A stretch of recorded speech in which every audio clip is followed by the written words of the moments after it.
tadi kan mengatakan cukup cukup apa ya, ada cara yang untuk memisahkan karakter itu karena itu sudah sangat panjang. Saya ingin tahu entah kesulitan, entah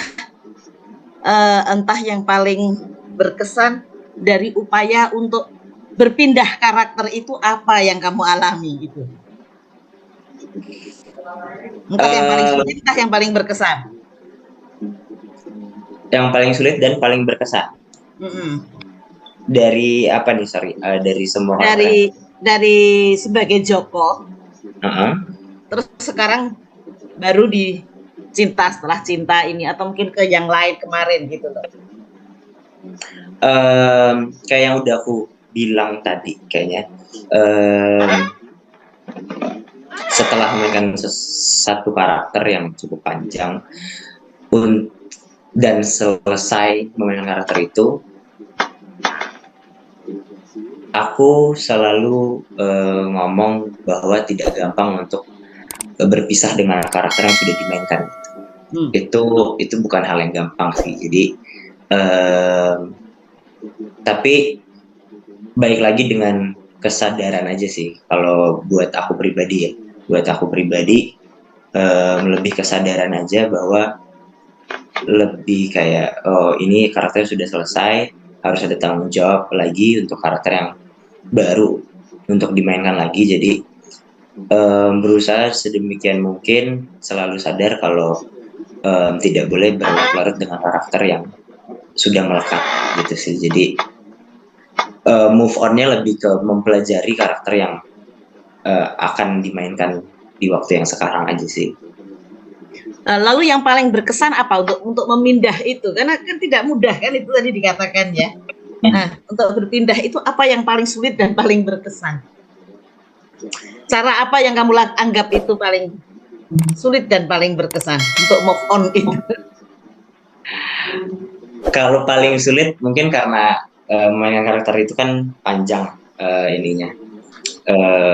fasenya panjang gitu.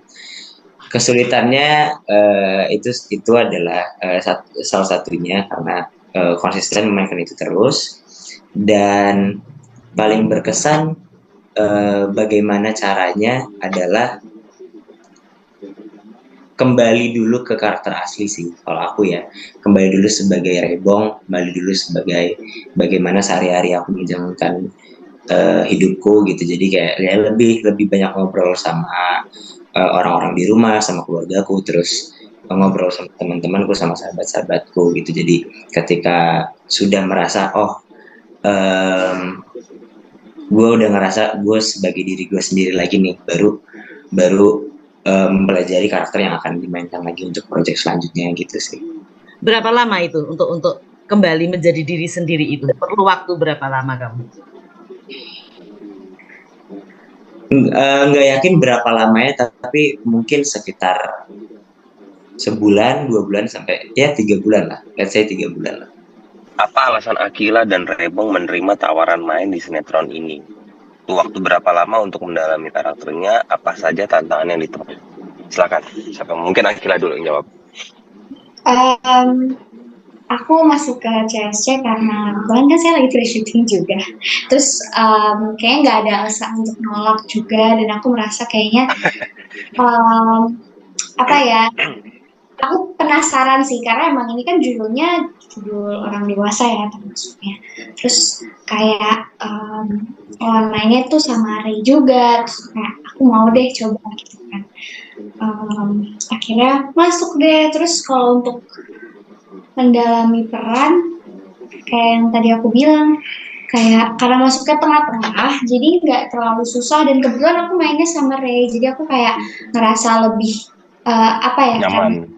Ya, aku ngerasa lebih nyaman karena sebelumnya kita juga udah pernah satu project bareng, jadi aku tahu aku harus jadi apa. Mungkin awal-awalnya emang susah, kayak aduh harus gimana ya, kita harus ngapain, cara berdialognya itu harus seperti apa, gesturnya harus kayak gimana, mungkin masih bingung. Tapi udah mulai kayak 5 episode setelah kita masuk, kita ngerasa kayak oh ya udah tahu harus apa gitu sih. Oke, kalau dari Rebong? Kalau dari gue, kalau ditanya alasannya kenapa ngambil project sinetron ini. Lumayan lucu, tapi ini sejujurnya karena waktu ditawarin sama dari kantor Sinemart, mereka langsung bilang mainnya sama Akila gitu, dan karena gue denger Akila, oh ya udah deh, ayo deh gitu. Oke. Ini fun fact ya, sebenarnya tuh harusnya nama itu bukan Obin tahu. Harusnya nama kita lebih bagus waktu itu. Soalnya aku dikasih taunya tuh namanya bukan Obin. Namanya siapa gitu. Terus dia juga namanya bukan Ipang. Terus pas nyampe situ, tiba-tiba karakternya Obin sama Ipang tuh kayak ini namanya apa nggak terlalu cowok ya, aku agak bodoh di situ kan. Terus kayak ya udahlah, Terima aja ya. ada ya udah. Nggak jelek kok, namanya bagus-bagus, tapi kayak terlalu cowok gitu. Oh, oke. Ini ada lagi nih pertanyaan dari Mas Ari Warta Kota untuk Rebong dan Akila. Tapi Rebong, pertanyaan adalah kenapa akhirnya mau main sinetron lagi? Bukannya lagi banyak proyek film. Terus yang kedua, ketika sinetron apa yang lebih mudahkah mengolah aktingnya setelah banyak film dimainkan? Silakan Rebong. Oke, dijawab yang pertama dulu ya. Kenapa akhirnya membutuhkan bermain sinetron lagi? Dengan belakangan ini lagi ngerjain series dan film. Apa ya, kalau ditanya gini juga jawabannya karena kemarin sih ngalir gitu aja ya. Tapi mungkin lebih ke kayak waktu pertama kali masuk CSC bareng Akila, terus di pertengahan gue harus izin pergi dulu karena ada kewajiban mengerjakan series gitu. Terus pas seriesnya sudah selesai, ditanya sama dari Sinemart, ditanya udah selesai belum seriesnya gitu. Udah. Terus gue menanyakan gitu kayak CSC gimana gitu, Cinta Setelah Cinta gimana kabarnya gitu. Oh masih ini kok, masih berlanjut terus, masih bagus performanya gitu. Terus ya dari bercanda aja kayak masih butuh gue nggak gitu. Terus kayak pada kangen nggak di lokasi sama gue gitu. Pada akhirnya dari bercandaan ya udah akhirnya anak-anak di lokasi, teman-teman sahabat-sahabat di lokasi juga nggak tahu bercanda atau gimana, tapi mereka menjawab kangen gitu. Terus kayak ya udah akhirnya baik lagi deh gitu, karena merasa nyaman juga di sini. Jadi punya sahabat-sahabat yang baik, Akila, Farhan, William gitu kayak. Terus ada Kak Brian, ada Kak Ben, yang lain-lain. Jadi kayak ya comfort zone aja sih gitu. Jadi ya udah deh gitu, kita baik lagi gitu. Tangan, gue juga masih ingin ikut berkontribusi di suatu karya ini. Oke. Pertanyaan kedua yang tadi, ketika sinetron apa yang lebih mudahkah mengolah aktingnya setelah banyak film dimainkan? Oh, pertanyaan itu enggak juga lah. Bukan berarti sudah memainkan judul film banyak terus ketika main sinetron lebih gampang mengolah aktingnya atau karakternya. Tidak juga, karena menurut gue setiap project mempunyai kesulitannya masing-masing gitu. Jadi kayak ya walaupun alhamdulillah ada beberapa judul film yang udah dimainin, terus ketika main sinetron, ketika menemukan kesulitan sih tetap kesulitan menurut gue. Itu relatif aja sih menurutku gitu. Jadi masing-masing punya tantangan tersendiri lah ya. Tantangannya karena karya seni kan abstrak kan, jadi kayak nggak ada takaran. Akila jadi pengamen dan tomboy di sini cari referensi dari mana? Mungkin coba-coba ngamen beneran kah atau seperti apa? Lalu yang kedua, terus perpindahan karakter dari tomboy ke feminim susah nggak? Silakan Akila. Kalau yang pertama aku nggak cari referensi ke siapa-siapa kok guys, karena di situ deskripsinya tuh ceritanya kita pengamen tapi pengamen yang elit, jadi kita pakai sound system, pakai gitar gitu.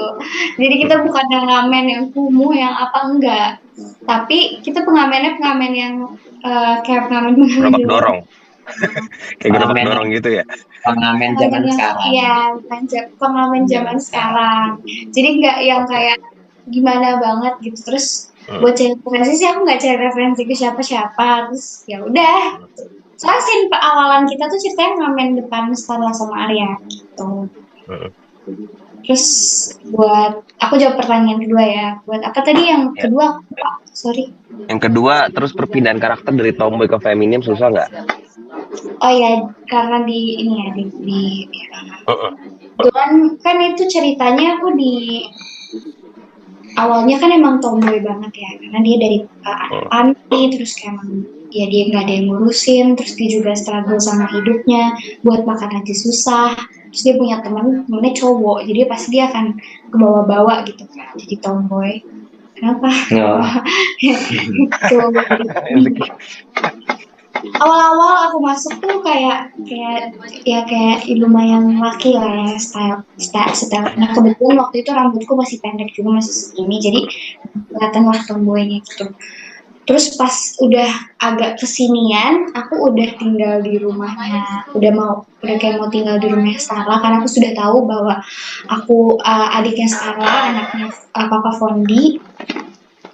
Terus ada karakter namanya Bayu Ningsih, dia merubah aku buat jadi lebih feminim karena dia bilang, kan kamu adiknya Skala, kalau gaya kamu kayak laki, nanti gimana, siapa yang mau sama kamu, siapa yang mau ngelihat kamu kalau kamu dandanannya kayak gitu, karena emang kumuh banget lah dandanannya.